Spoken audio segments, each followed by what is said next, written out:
마태복음 10장 32절 33절 두 절만 같이 보도록 하겠습니다. 우리 같이 봅니다.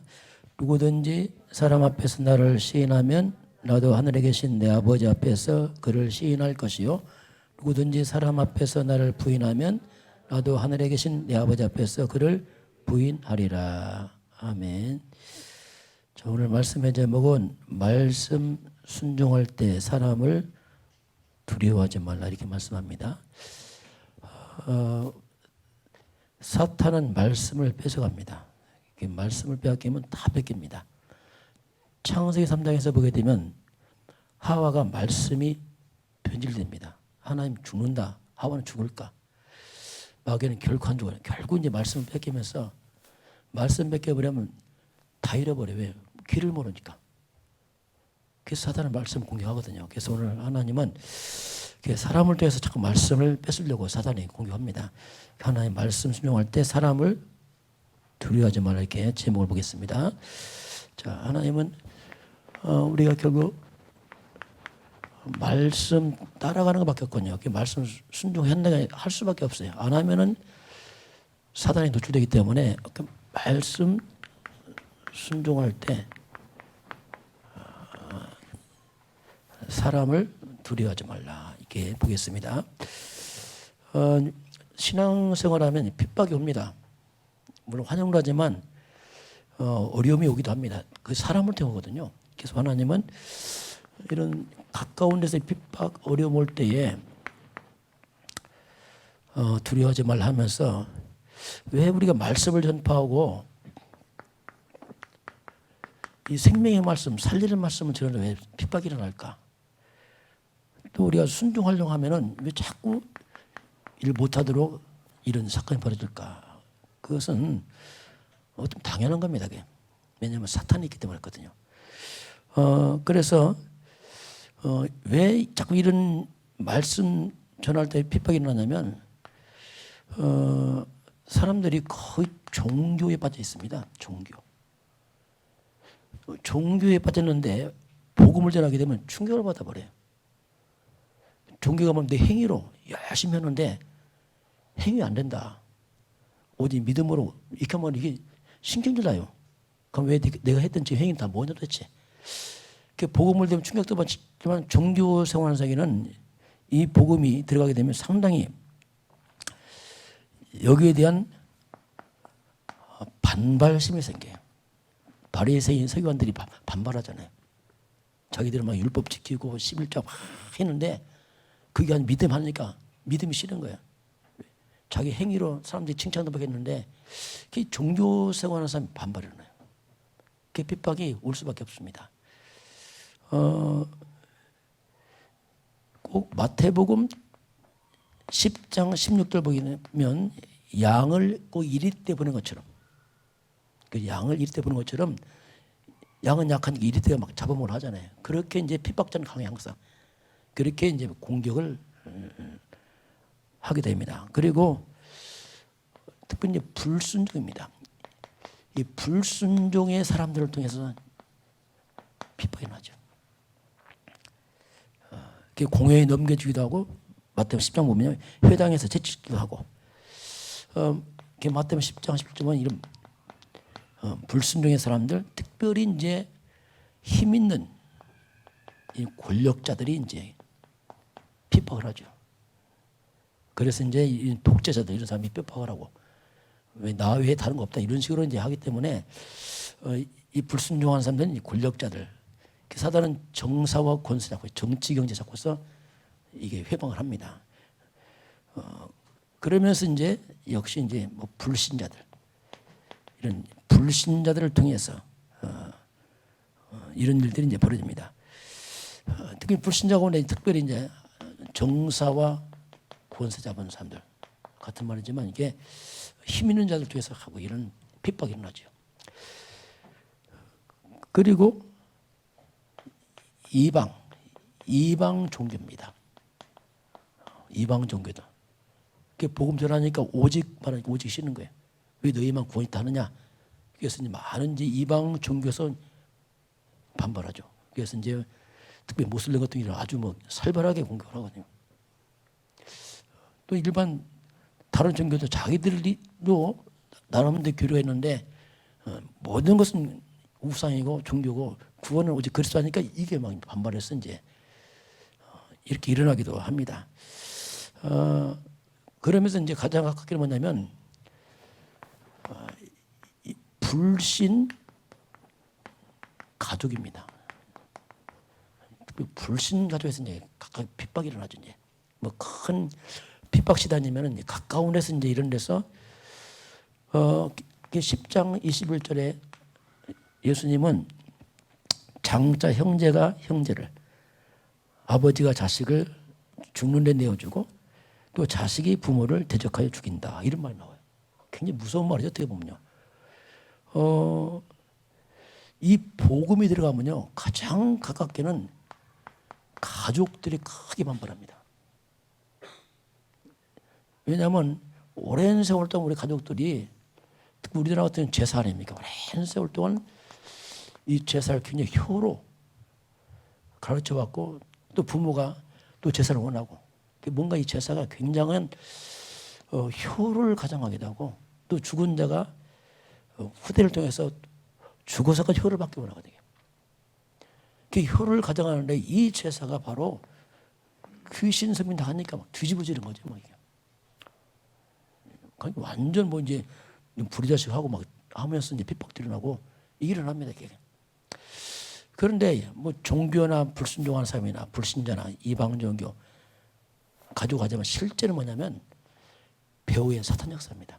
오랜 세월 동안 우리 가족을 통해서 이 귀신들이 섬김을 받아왔거든요. 오랜 동안 가족들이. 제사가 뭐냐면 귀신의 불을 끓는 거예요. 절하잖아요. 절이 뭐냐면 귀신의 불을 딱 끓는 거예요. 오랫동안 귀신을 불을 끓여 섬겨하는데 갑자기 이제 이걸 안 섬긴다 하니까 막 사탄이 막 발악을 한 거죠. 그리고 이 사탄 역사는 특별히 이 사단을 멸하신 분이 바로 창세기 3장 15절 아닙니까? 이 창세기 3장 흑암세를 꺾는 창세기 3장 15절 주인공을 모시고 들어오니 사단이 형 뒤집어져 버린 거야. 들어보면 박살 나간 사단 귀신들은 떠나야 되니까. 그래서 이 그리스도가 들어오니까 사단이 혼비백산하는 거예요. 그래서 이제 이 마귀들이 가족을 이용해서 공격합니다. 못 들어오게. 가족을 이용해서 이제 핍박이 들어오죠. 이때 우리가 참 소수입니다. 왜냐하면 복음이 들어가면 화평함이 아니고 분란이 일어나 버려요. 가족 간에. 왜냐하면 사단 역사니까 혼란스럽거든요. 그래서 자칫 가족들 맞추다 보면 믿음이 안 자라고 이제 그 맞추다 보면 계속 이제 끌려가게 되는데, 그래서 이제 성경은 말합니다. 요한계시록 12장 2장 9절 보니까 자칭 유대인의 라는 자들의 비방도 알거니와 실상은 유대인이 아니고 사탄의 회다. 핍박하지만 실상은 있어요. 실상은 사탄이다 이겠어. 사탄이 배후의 역사다 이렇게 이제 말씀하겠습니다. 결국 모든 것은 배후의 사탄 역사거든요. 뭐 종교 생활이든 이제 불순종이든 불신자든 결국 이제 사탄 역사 이렇게 이제 이런 일이 일어나죠. 그래서 이제 우리가 알고는 가야 됩니다. 그래서 이제 이런 핍박 왔을 때 우리가 포기할 수 없죠. 생명이니까. 그래서 이제 부딪히는 거죠. 그건 감수해야 됩니다. 왜냐하면 이건 어쩔 수 없어요. 이거는. 이런 시간도가 지나갑니다. 누구 한 사람이 십자가를 져야 돼요. 집안 살려면. 예수님처럼 핍박당하고 어려움 당해야지. 그냥 육신의 화목을 추구하다 보면 이것도 좋다 아닙니다. 결국 이제 핍박하다가 나중에 돌아오기 때문에 그때는 어쩔 수 없어요.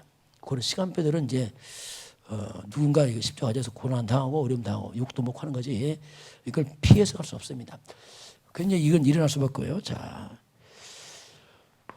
우리가 또 기억할 거면 이런 어려움 당할 때 꼭 기억할 게 있습니다.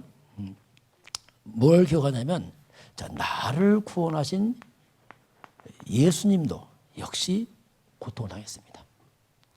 그렇잖아요. 우리 주님도 고통을 당했어요. 그래서 나도 뭐 십자가 지는 거죠. 그 주님이 십자가를 지는 거죠. 나도 나의 십자가를 지는 겁니다. 이게 구원 때문에 가죠. 주님도 구원 때문에 십자가 진 것처럼 나도 내 십자가 져야 됩니다. 나를 통한 구원의 역사를 하려면 나도 같은 고난 동참해서 뭔가 이런 거쳐가야 돼요. 이것이 이제 우리가 기억할 부분입니다. 그러면서 결국은 감추인 것이 다 드러납니다. 결국은 다 드러납니다. 언젠가 다 드러납니다. 저들이 핍박하지만 나중에는 그들이 돌이켜 오면 어떡합니까? 알죠, 그때서. 그래서 뭐 다 이제 드러날 수밖에 없죠. 또 핍박하면서 봅니다. 그 미워사지만 우리가 핍박 견뎌가면 그들이 뭐냐면 뭔가 느끼는 거예요. 이제 금방 타입어 버리면 못 느껴요. 왜냐하면 그러나 이제 핍박 받아가면 나중에는 그들이 뭔가 느끼게 되고 나중에 돌이키게 되면 칭찬합니다. 이야, 너 때문에 구원받 이렇게 하거든요. 이런 이제 시간표들이 있기 때문에 우리가 결국 이제 바른 믿음은 드러납니다. 언제가 드러나요? 그래서 당장은 사람들에게 위로받고 할 거 없습니다. 몰라줘도 주님 알고 계시고 또 나중에 차후에 우리가 바른 같은 걸 알게 됩니다. 그때까지는 우리가 알고 가야죠. 자, 그래서 하나님은 담대히 알려라. 그게 마태복음 10장 27절 보니까 이렇게 말씀합니다. 어두운 데서 말한 것을 광명한 데서 말하고 귀 속으로 들은 말을 집 위에서 전파하라. 다 알게라. 그래서 어렵다고 해서 숨지 말고 생명사전이니까 담대히 이걸 알려줘라. 왜냐하면 들어야 되니까. 성경이 이걸 우리에게 이렇게 또 말씀을 합니다. 그리고 나를 핍박하는 사람, 또 우리를 핍박하는 사람들, 또 핍박하는 납니다. 자, 결국 생명은 하나님이 주관합니다. 근데 핍박에서 하는 게 아니라 생명을 하나님 주관해요. 하나님 주관하시고 그리고 결국 그것도 하나님의 허락입니다. 이게 성경입니다. 하나님 몰라서 핍박당하는 우리가 핍박당하는 게 아니고 하나님 알고 계셔요. 하나님 허락이라고 말씀합니다. 마태복음 10장 28절 참새 한 마리도 하나님 허락처럼 안 떨어진다. 이렇게 말씀하죠. 그것도 하나님 허락이 안 떨어진다. 하나님도 다 알고 계셔요. 핍박자도 알고 계시고 핍박받는 우리 개인도 알고 다 하나님 알고 계십니다. 그래서 하나님은 알고 계신다. 이렇게 기억해야 돼요. 그리고 하나님의 허락이다 이것도. 왜? 하나님 머리끝까지 다 세신 하나님인데 뭘 모르겠어요. 다 아시거든요. 그래서 우리가 하나님 앞에서 이걸 생각해야지. 그렇죠. 어디서 위로받겠어요. 어려울 때. 하나님은 이걸 우리에게 말씀을 합니다. 그러면서 참새 한 마리도 안 떨어지는데 어찌 하나님께서 그러면서 이제 보게 되면 하나님 우리의 머리카락까지 또 세신다고 말씀합니다. 거기 보면 너무 하나님 세밀하신 분이란 말입니다. 머리카락에 세신다 이 말이 뭐냐면 하나님은 지금 나의 모든 것을 알고 계시는 거예요. 지금. 심지어 내가 모르는 것도 알고 계세요. 우리 머리카락 어떻게 셉니까? 못 세잖아요. 하나님 알고 계세요. 내 핍박 더 잘하셔요. 하나님께서. 고통 더 잘하십니다. 하나님 모든 것을 아주 세밀하게 내가 지금 다는 어려움 하나님은 다 알고 계세요. 너무너무 하나님은 세밀하게 알고 계세요. 세밀하게. 내가 미처 생각지 못한 부분과 주님은 다 알고 계시죠. 왜 머리카락까지 세신다 이렇게 하나님은 우리에게 말씀을 하고 있습니다. 그리고 내 형편도 주님 알고 계시죠. 우리가 어렵게 힘들 때 하나님 서면 됩니다. 하나님 다 아시지 않겠습니까? 이게 제일 좋은 기도예요. 다 하나님 다 아시니까. 또 그 어려운 걸 또 하나님 허락했으니까. 그렇게 찾아보면 돼요. 뭐 억지로 할 거 없어요. 그 문제도 억지로 막 풀려고 할 거 없습니다. 문제 해결을 좋은 거 아니거든요. 허락했으니까 그냥 문제를 우리가 어렵고 힘들 때 억지로 문제를 막 피해갈 거 없습니다. 그냥 때를 우리가 어려움 속으로 그냥 들어가면 돼요. 하나님 함께 들어가면 됩니다. 함께 들어가는 것이고 그것을 하나님 계획이 있으면 찾아가고 이렇게 해야지. 그냥 당장 문제 해결하고 뭐 이렇게 되면 우리가 마음이 조급해져요. 요셉이 노예로 갔잖아요. 빨리 노예에서 탈출해야지. 그거 안 되거든요. 그거 하나님 계획이란 말이에요. 함께 노예로 가면 되는 거예요. 억울하고 누명 썼다 감옥 간다 함께 가면 되는 거예요. 막 억지로 피하려고 하다 보면 힘들어지고 그렇잖아요. 억지로 피하려면 더 힘들어지고 그렇게 되면 일을 또 그렇지 해요. 하나님 중요한 교육이 있는데 우리 그걸 모르고 당장 어려웠고 문제만 생각하게 되면 안 되죠. 그래서 우리는 하나님 다 아시기 때문에 어려움도 하나님 아시기 때문에 분명히 이제 그 속에 하나님의 중요한 것이 있습니다. 그렇기 때문에 우리가 이런 속에서 문제만 바라보지 말고 왜 하나님께서 허락했을까 자꾸 생각하면서 질문을 해봐야 돼요. 그러면 뭔가 하나님이 이제 답을 주게 되고 그것 때문에 많은 것들을 문제인 줄 알았더니 고통인 줄 알았더니 알고 보니 그게 굉장히 그게 큰 축복이 그 속에 있다는 걸 알게 됩니다. 노예로 간 거, 감옥 간 거 다 이거 알고 보니까 다 축복이었어요. 그 속에 하나님이 응답을 다 숨겨놨죠. 근데 우리 이런 쪽으로 찾아가야 됩니다. 이걸 우리가 또 하나 꼭 기억할 필요가 있습니다. 자, 그리고 하나님 우리 어려울 때 입으로 시인해라. 어렵지만 하나님을 시인해라. 복음을 시인해라. 오늘 그 얘기 아닙니까? 나를 시인해라. 어떻게 그리스도와 함께 하나님과 함께 시인해라. 이게 하나님이 그러면 나도 너를 시인하겠다. 인정하겠다. 어떻게 보면 우리가 어려울 때 힘들 때가 뭐냐면 이때 하나님께서 나를 뭔가 좀 점검하는 시간 될 수 있어요. 그때 알거든요. 편안할 때 누가 모릅니까? 쉬울 때. 진짜 어려울 때가 다 드러나기 때문에 이때 진짜 나를 딱 점검하는 겁니다. 우리가 소풍하고 잘 놀 때 무슨 문제 있어요. 그러나 어려울 때 그때가 진짜 다 드러나잖아요. 그래서 사람은 문제를 딱 적어야 돼요. 그래야지 진짜 나옵니다. 그때 다 나오는 겁니다. 교회도 그렇습니다. 교회도 뭔가 어려울 때면 다 드러나게 됐어요. 뭐든지. 그래서 이런 때가 굉장히 나를 점검하는 시간 빼고 하나님이 나를 점검하는 시간 빼고 그리고 나의 시간표를 알 수 있어요. 내가 지금 어느 정도인지를 볼 수 있어요. 그걸 시간표로 말하지. 내 상태가 이렇구나. 그 상태가 다 점검되는 게 뭐냐면 문제, 사건, 어려움들이죠. 그래서 이런 것들을 통해서 잘 점검을 해야 돼요. 그런 것들도 이제 중요한 꼭 기억할 그런 부분입니다. 자, 그래서 이제 그러면서 하나님은 이제 뭐라고 말씀하냐면 10장 36절 보니까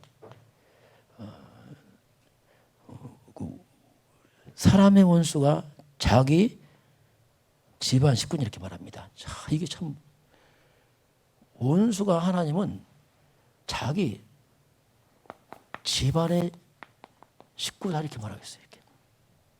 이 말은 육지 원수 맺은 얘기가 아니거든요. 그게 아니고 이 말은 뭐냐면 사단입니다. 사단이 아주 집요하게 가장 가까운 데서 공격하대요. 이거 힘들잖아요. 가족이니까. 가장 힘든 이 가족 관계에서 사단이 이걸 이용한단 말입니다. 저와 여러분도 그렇습니다. 멀리서 핍박하지 않습니다. 여러분 어렵게 하면 멀리 있는 분은 안 해요. 왜냐하면 멀리서 만나지도 않는데요. 혹시 여러분 미국 사람이 핍박을 봤어요? 말도 안 통하는데 뭐. 그런 가장 가까운 데서 일어나기 때문에 그래서 우리가 가장 가까운 데서 우리가 방심하면 안 돼요. 가족이라고 방심하면 안 된다. 영적인 것은 그렇단 말이에요. 또 다른 얘기입니다. 아무리 사람이 좋아도요. 영적인 또 다른 얘기예요. 때로 사람 좋은 사람이 더 힘들 때 있어요. 사람이 너무 좋은데 이게 영적인 것은 영 아닌데 이거 어떻게 할 수 없어요. 그래서 우리 가장 가까운 데서 사단이 이용해서 우리를 걸기 때문에 그래서 우리가 깨어 있어야 돼요. 밖에서는 집에 가면 우리가 안 깨어 있거든. 왜냐하면 식구니까 너무 잘하니까 거기서 우리가 너무 편하게 하다가 늘 반복된 실수하잖아요. 그래서 우리가 이런 부분을 기억하면서 그래서 어떤 이 부분 우리가 뭐 24입니다. 자꾸 일로 가야 돼 24. 뭐 가족 혈육 떠나서 항상 24. 그렇게 해야지 이제 많은 흑암의 돈들을 차단하고 우리가 잘 넘어갈 수 있죠. 그렇지 않으면 자꾸 반복때 가까운 데서 이런 일이 이제 벌어지기도 합니다. 그럼 주님께서 얻고자 하면 잃을 것이고 잃고자 하면 얻을 것이다, 이런 말씀했어요. 자, 얻고자 하느냐? 그럼 잃을 것이다. 그건 잃고자 하느냐? 그럼 얻을 것이다, 이렇게 말씀하겠어요. 내가 주와 복음 때문에 잃어버린다, 그게 얻는 겁니다. 그게 잃어버린 게 아니거든요. 내 복음 때문에 헌신하고 수고한다, 그게 잃어버린 게 아니에요. 얻는 겁니다. 이게 하나님께서는 그렇게 말씀하셨습니다. 이 말이 뭡니까? 육적으로 볼 때는 잃어버립니다. 그런 게 아닙니다. 영적으로 볼 때는 얻는 거거든요. 그 나중에가 뭡니까? 살리는 건 영입니다. 결국 육은 무익합니다. 이 말은 뭐냐면 우리가 항상 영적인 선택을 해라, 그죠? 당장 눈앞에 보이 이득 그 선택하지 말고 복음적 선택하고 영적 선택해라. 그것이 얻는 것이다, 이렇게 말씀하죠. 그리고 육신적 좀 손해보고 또 어려움 당해도 항상 복음적 영적 선택을 주님은 축원합니다. 그렇게 해야 돼요. 그 체질을 만들어야 돼요. 체질을 갖다. 하나님 1순위 두고 항상 이렇게 가야 됩니다. 이런 부분이 잘 안 되면 영적으로 혼매지죠. 그래서 약해지죠. 그건 이제 하나님이 말씀하고요. 자, 그러시면서 이제 반드시 하나님께서 이제 상급이 있다. 핍박당에 공짜 다 상급이 있다. 하늘의 상이 크다. 우리 예수님 말씀하잖아요. 마태복음 5장에서 보면 핍박당하고 어려움 당하냐? 이 사람들은 하늘의 상이 크다고 했어요. 그러니 기뻐하고 즐거워해라 도리어, 이렇게 말씀하고 있거든요. 그러면서 마태복음 10장에 넘어가면 뭐라고 말씀하냐면, 자, 마태복음 10장 40절 41절에는 또 뭐라고 말씀하냐면, 제자를 영접하는 자는 예수를 영접하는 것이요, 너희를 영접하냐? 나를 영접하는 것이다. 나를 영접하냐? 나를 보내 하나님을 영접하는 것이다. 이렇게 말씀하죠.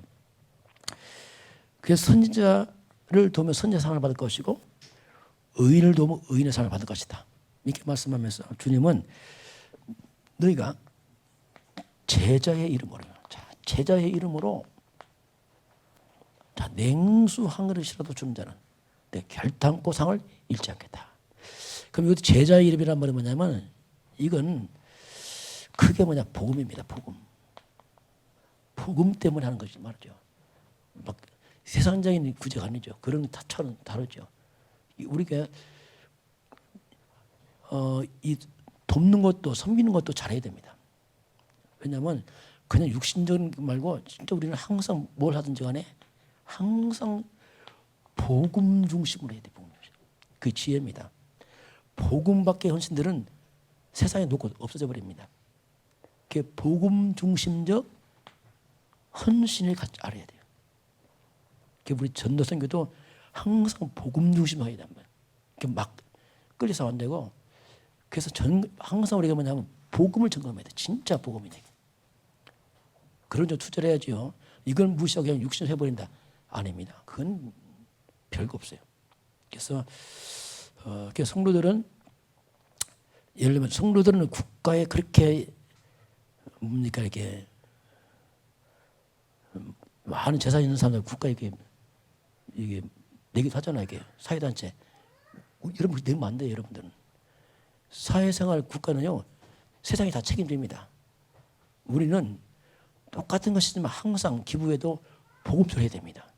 예를 들면 그렇단 말이에요. 그냥 그 많은 돈 버는 사람들이 이제 복음 없으니까 세상 기부하지만 성도는 안 돼. 성도는 그렇게 하면 안 돼. 성도들은 항상 교회 중심 하시길 바랍니다. 철저히 해야 돼. 왜냐하면 교회만이 세상 살리잖아요. 이거 모르는 사람들은 막 세상에 기부하는데 그건 틀린 얘기입니다. 교회는 그러면 돼요. 여러분들 항상 교회 중심으로 우리 헌신이 들어야 돼. 그래야지 그 작은 거지만 항상 생명과 관계 있고 복음과 관계 있습니다. 이것이 이제 상급이죠. 제자 이름으로 이 말은 뭐냐면 그 말입니다. 세상적인 헌신이 아니고 정말 그리스도를 믿는 그리스도라는 그 이름 때문에 한 헌신을 이제 우리에게 말씀을 하고 있습니다.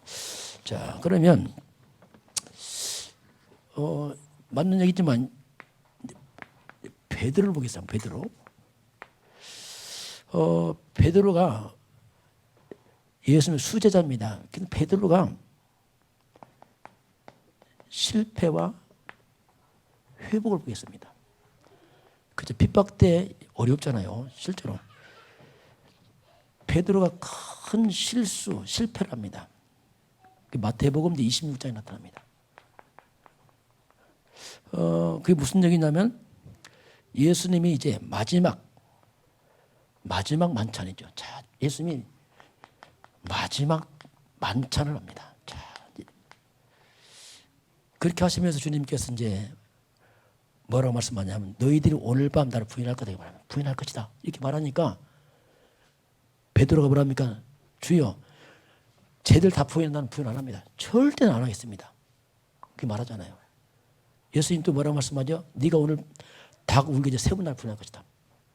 베드로가 절대 안 한다고 했잖아요. 자, 이제 엄청난 지금 이제 십자가의 죽음 앞에 선단 말이에요.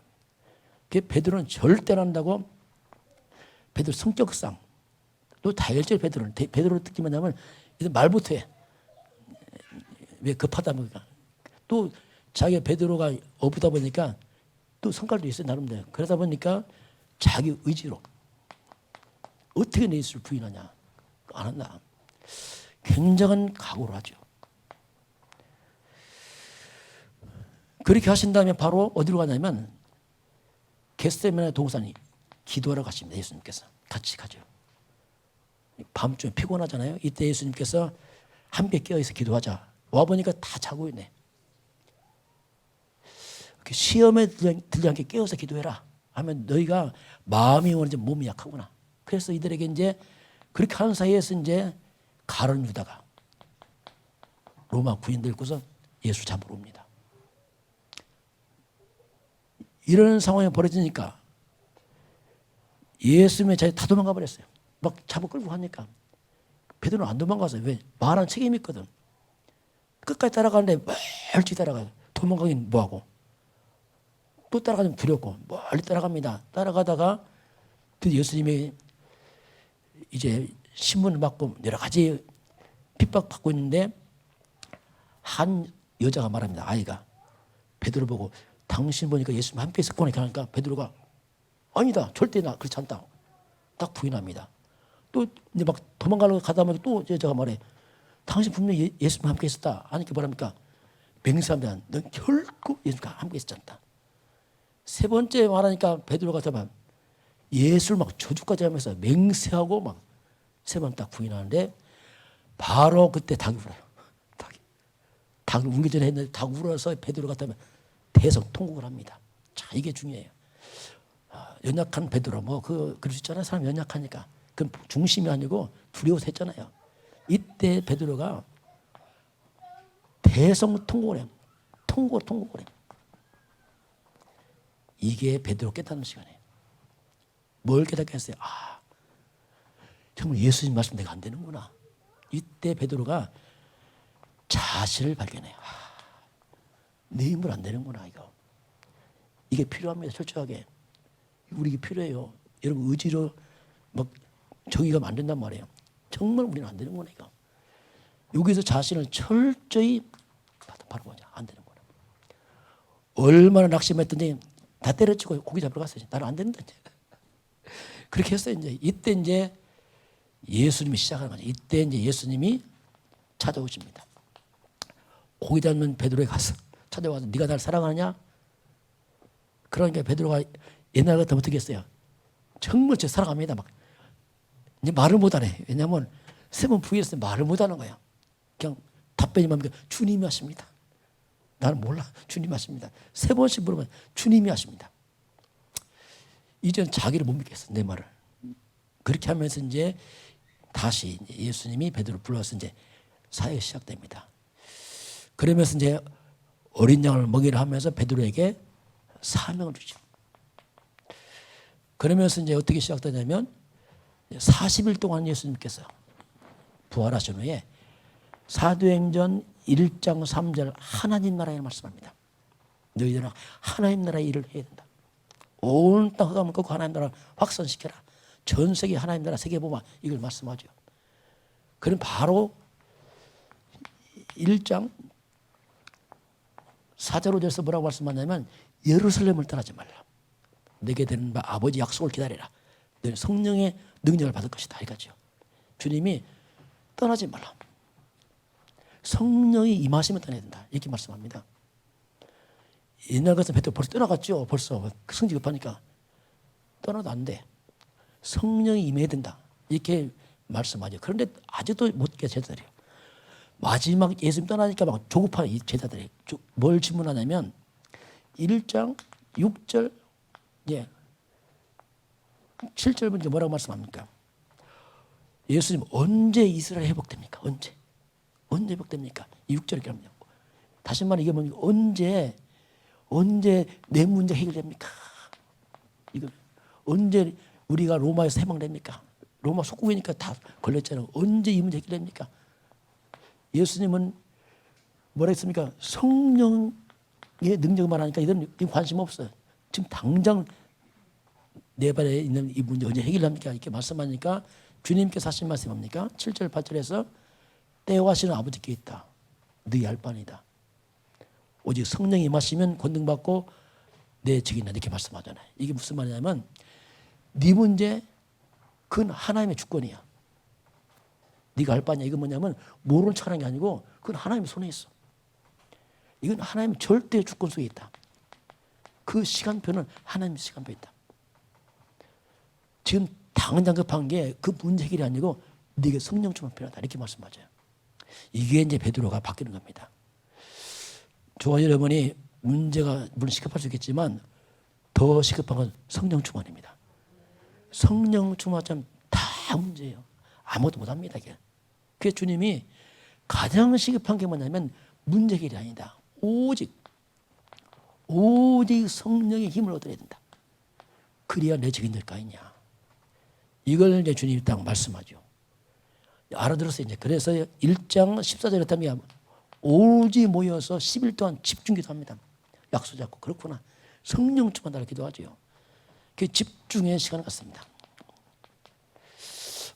저와 여러분도 이런 집중이 필요합니다. 필요해요. 내 큰 소리 준다 안 됩니다. 우리는 장담 못합니다. 우리 자신을 믿을 수 없다니까 왜냐하면 우리 연약하단 말이에요.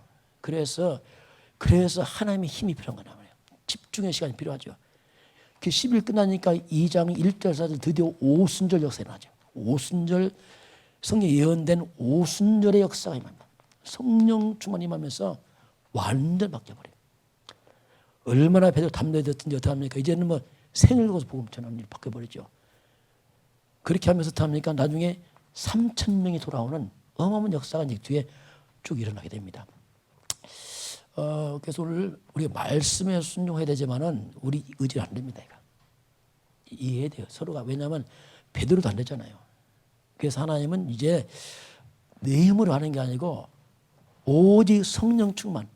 자, 말씀 한번 결론 보겠습니다. 그래서 우리 어떤 결론이 나냐면 첫 번째입니다. 먼저는 성령 충만 이전에 예수님이 누구냐 도대체 이것부터 결론해야 돼요.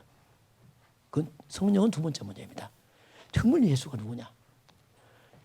그게 마태복음 16장 13절 20절 베드로가 고백하지 주는 그리스도시요 살아계신 하나님의 아들이십니다. 바로 예수님만이 그리스도십니다. 예수님만이 길이요 진리요 생명이요. 예수님만이 죄문 해결자요 사탄문 해결자요 구원자입니다. 고백했잖아요. 먼저 우리가 답을 내야 돼요. 답을 냈지만 연약합니다. 베드로도. 답 냈잖아요. 베드로가요. 그래서 이제 두 번째는 뭐냐면 답을 내고 두 번째는 뭐냐면 그러나 우리는 연약하거든요. 연약한 나. 역시 그리스도지만 나는 연약합니다. 이걸 어떻게 빠져나와서 증인 될 것이냐. 그것이 예수님이 마지막 말씀이 사도행전 1장 8절로 답을 주죠. 오직 성령이다. 베드로 의지를 안 낸다. 그래서 오직 성령이 임하시면 권능을 받을 것이고 내 증인 될 것이다. 영적인 것은 영적으로 하기 때문에 육신은 잘 안 되게 되었어요. 오직 성령 임하시면 그 한계를 뛰어넘어서 예루살렘, 유대, 사마리아 땅끝. 이 말이 뭐냐면 예루살렘, 유대, 사마리아 땅끝이 뭐냐면 지역의 한계를 뛰어넘어요. 어디가 상관없어 성령이 역사하면.